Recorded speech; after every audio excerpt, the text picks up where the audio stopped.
Everyone, welcome into my class. हमारा जो नया टॉपिक चल रहा है पिछली 2-3 क्लासेस से, उसका नाम है अकाउंटिंग कंसेप्ट्स। ठीक है, नेक्स्ट है हमारा रिवेन्यू रिकॉग्निशन कंसेप्ट। अब रिवेन्यू रिकॉग्निशन क्या कहता है? रिवेन्यू मैंने आपको पढ़ाया है, जो हमारी अकाउंटिंग की बेसिक टर्मिनोलॉजी जो मैंने पिछली क्लासेस में पढ़ाई है, उन सब में मैंने ये सारी टर्म्स पढ़ाई है। रिवेन्यू, एसेट्स, कैपिटल, लायबिलिटीज, आप ये सब वहां जाकर स्टडी कर सकते हैं जिनको नहीं पता है। रिवेन्यू का मतलब होता है जो हमने साल में इनकम की है, जो हम कमा रहे हैं, जो हमारे पास पैसा आ रहा है। तो रिवेन्यू रिकॉग्निशन मतलब हम उसे पहचानने कैसे, कब हम उसे इनकम माने, कब रिवेन्यू को हम रिवेन्यू माने कि हमारी रिवेन्यू जनरेट हो गई है। देखिए, this concept based on the particular time when revenue is realised and revenue is deemed to be realized when ownership of goods transferred to buyer and services rendered.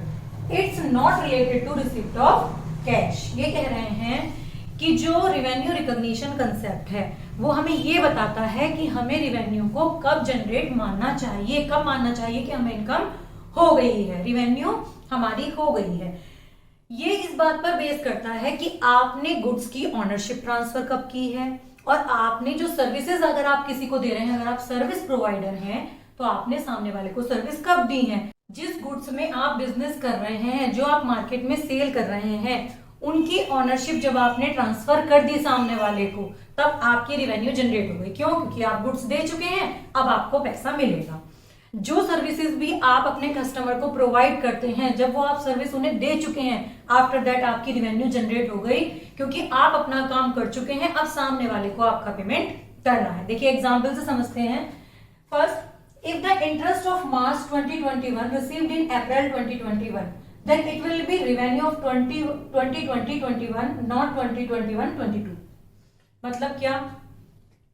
मान लीजिए आपको जो है इंटरेस्ट मिलना था कब? मार्च 2021।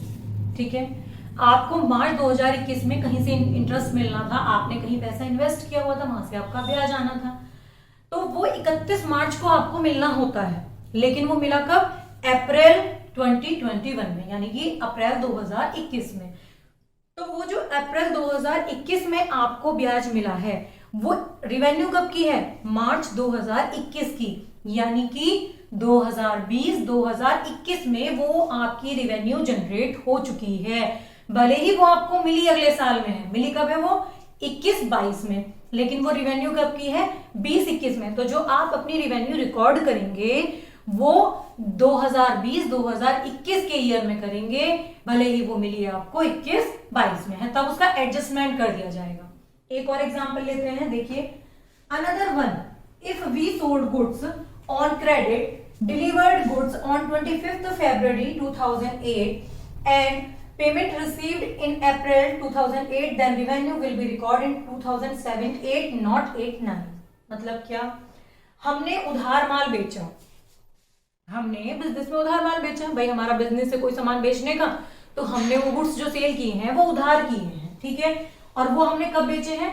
25 फरवरी 2008 को। लेकिन उनका पेमेंट कब मिला है हमें? पेमेंट मिला है उनका हमें अप्रैल 2008 में। तो वो कब की इनकम हुई हमारी? 2007-8 की इनकम हुई, ना कि 8-9 की। वो हमारी कब की इनकम हुई? 2007-8 की इनकम हुई, ना कि 8-9 की। क्योंकि वो हमें कब मिल रही है? वो हमें मिल रही है 25 फरवरी 2008 को। हम जो है वो गुड्स डिलीवर कर चुके हैं, तो 2007-8 में ही हमारी रिवेन्यू जनरेट हो चुकी है। तो आई थिंक आपको ये टॉपिक क्लियर हो गए होंगे। नेक्स्ट क्लास में हम सेप्ट बचे हैं लास्ट, उनको स्टडी करेंगे। Thank you students.